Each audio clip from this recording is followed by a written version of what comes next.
A principios de la segunda mitad del siglo XX, se descubrió que ciertas familias farmacológicas eran capaces de modular o regular la actividad nerviosa central.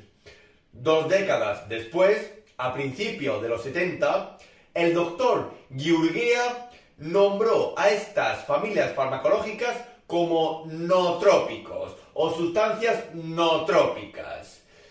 Esta palabra procede de dos vocablos griegos, nos, que significa mente, y tropos, que se refiere a dirección. Las sustancias nootrópicas se podrían considerar como aquellas sustancias que son capaces de redireccionar la actividad cerebral o encefálica superior y que no dañan al sistema nervioso central, es decir, no son agresivas, no son sedantes ni hipnóticos. Hay muchas sustancias naturales que de por sí ya son nootrópicos, como por ejemplo uno de los principales o dos de los principales neurotransmisores del sistema nervioso central, como son la acetilcolina o la dopamina. Hay muchas familias nootrópicas, pero que se engloban dentro de otros grupos prioritarios, como por ejemplo serían los colinérgicos, donde encontraríamos el donepezilo, la acetilcolina o los anticolinesterásicos, como la neostigmina o la ribastigmina. También tenemos otras familias, como por ejemplo los dopaminérgicos o precursores de la dopamina. Y también los fármacos que favorecen la actividad inhibitoria, como por ejemplo los gabaminérgicos, la gabapentina, por ejemplo. Sin embargo, hay una sustancia que ha demostrado tener gran utilidad dentro del ámbito nootrópico, el piracetam, el cual fue el inicio de lo que se conocen como las smart drugs o las drogas de inteligencia.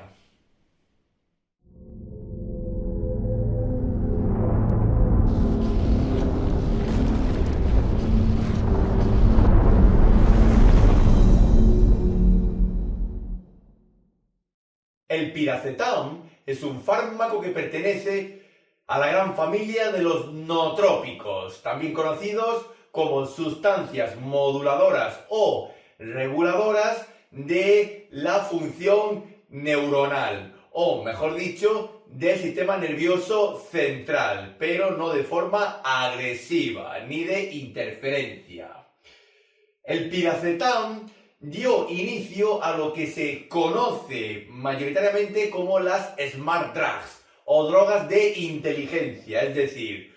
sustancias bioquímicas que se utilizan para aumentar el rendimiento de la psique. Por ejemplo, aumentar el rendimiento escolar o frenar el intento de frenar el envejecimiento cerebral. El piracetam lo podemos encontrar en el mercado sanitario y farmacéutico bajo diversos nombres comerciales, siendo los más conocidos de ciclofalina y nootropil. Y aquí podemos observar la estructura y conformación química del piracetam, donde vemos la simpleza de la molécula que radica en un anillo de tipo nitrogenado al cual se le une un grupo amino o diamino y un grupo carbonilo.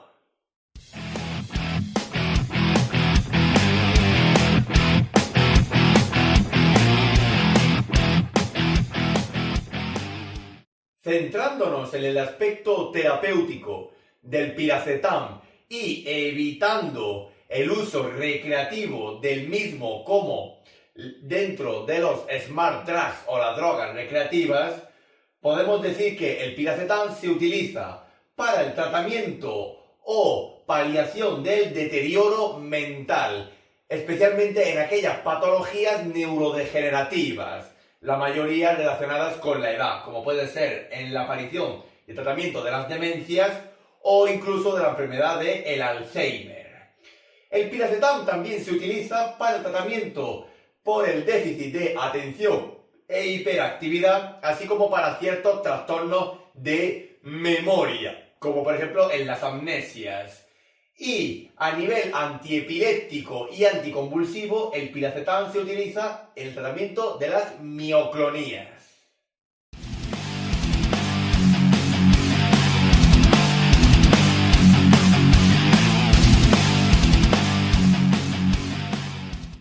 Siendo un fármaco que solamente actúa a nivel del sistema nervioso central,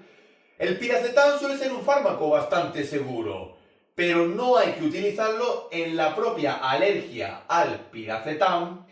en aquellos pacientes con hemorragias cerebrales, sean intracraneales, intraparenquimatosas, y tampoco se debe de utilizar en aquellos pacientes que están en situación terminal, es decir, cuidados terminales, cuidados paliativos, donde no se hallaría una mejoría terapéutica, especialmente a nivel del sistema nervioso central, con el piracetam, ya que podríamos agravar o incluso favorecer la aparición de efectos adversos.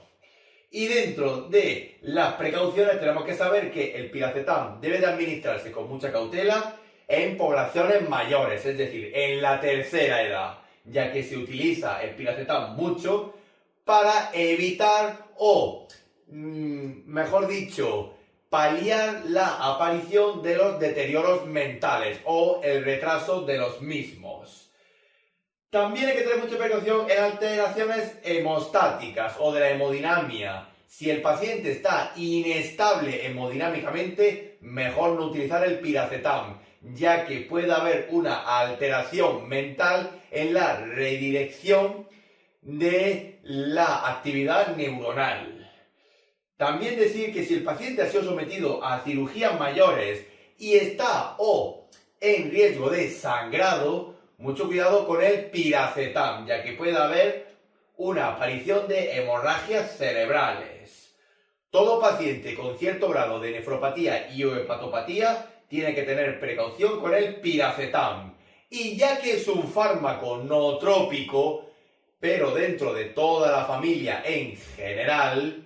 su suspensión será de forma gradual, ir bajando poco a poco las dosis hasta que el cuerpo se deshabitúe completamente del piracetam, especialmente si se utiliza para el tratamiento de las mioclonías, ya que si se suspende de forma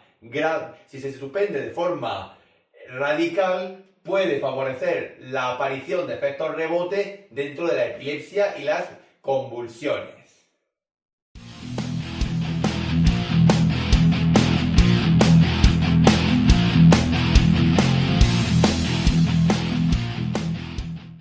El mecanismo de acción del piracetam todavía sigue siendo desconocido, pero no porque no se haya estudiado ni evidenciado, sino por el mero hecho de que el piracetam actúa a distintos niveles dentro del sistema nervioso central y poco a poco se van estableciendo teorías de cómo funciona en el mismo. Por ahora se ha demostrado que el piracetam es un estimulador y protector neuronal. De una forma bioquímica podemos decir que el piracetam ejerce una unión física dosis dependiente con los fosfolípidos de la membrana neuronal, lo cual favorece la protección de la misma, así como la estimulación en la sinapsis y el intercambio de información nerviosa. También se ha demostrado que el piracetam tiene otros mecanismos de acción. Por ejemplo, dentro del ámbito neuronal, aumenta el metabolismo en el mismo, aumenta la energía que se consume a nivel neuronal, es decir, del ATP, y también ejerce una modulación iónica. Este último mecanismo de acción, el de la modulación iónica, es el que se corresponde con el tratamiento y la paliación de las anomalías eléctricas dentro de la epilepsia y las mioclonías. Y también en el ámbito de la memoria, en el hipocampo cerebral, se ha demostrado que el piracetam ejerce una mejoría de la colinergia, la cual está relacionada con los estados de la memoria.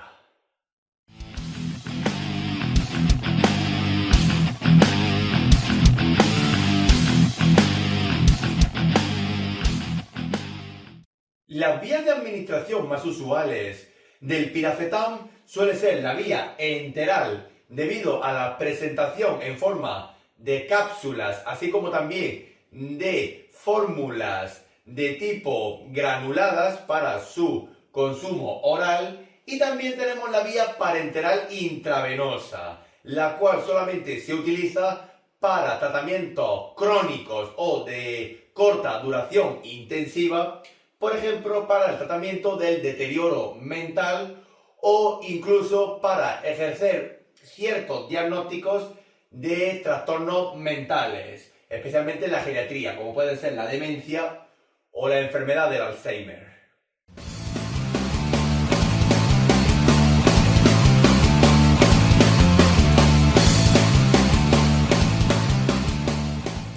Se podría considerar que el piracetam es una sustancia de choque.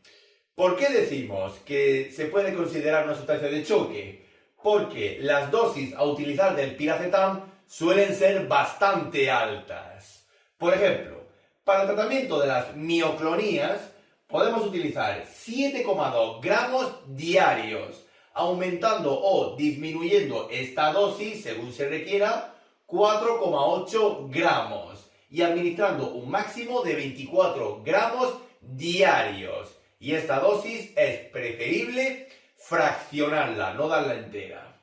Y para el tratamiento del deterioro mental, pueda ser por un traumatismo, por una amnesia o incluso por una enfermedad neurodegenerativa, como pueden ser las demencias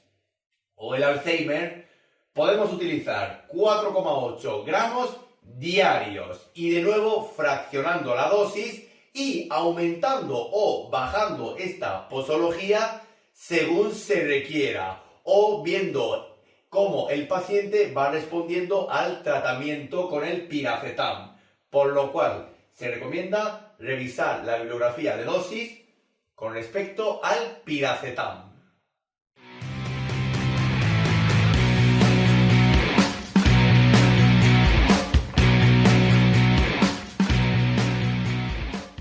Como todavía no se conocen los mecanismos de acción más usuales y determinados del piracetam, no se ha establecido una relación de compatibilidad e incompatibilidad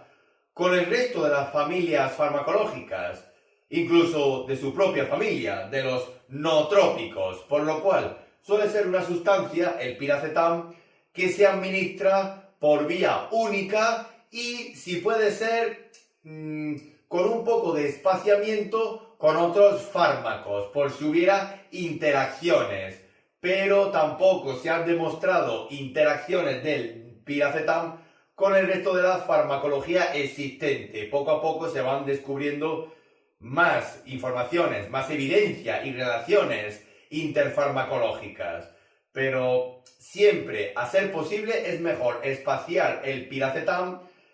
de otras terapias que esté teniendo el paciente.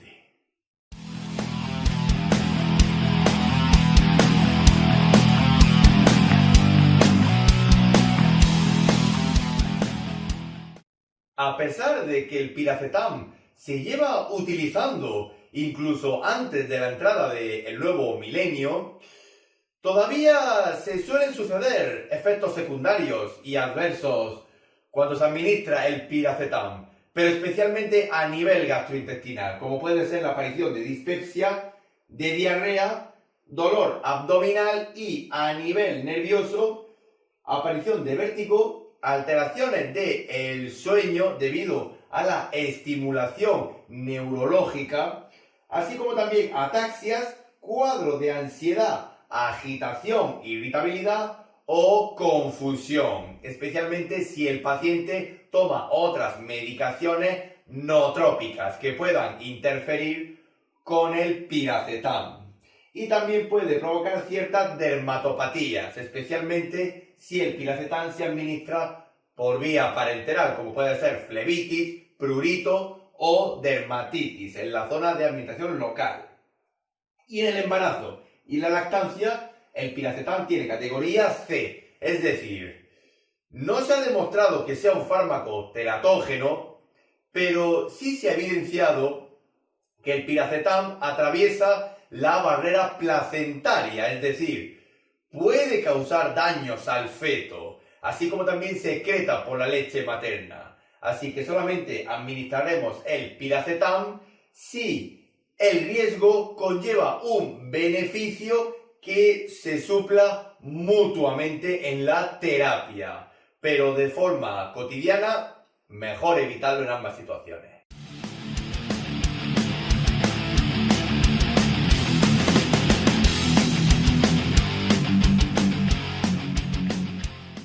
Por último, nos queda decir que el piracetam, dentro de los ámbitos de dialización y técnicas continuas de reemplazo renal,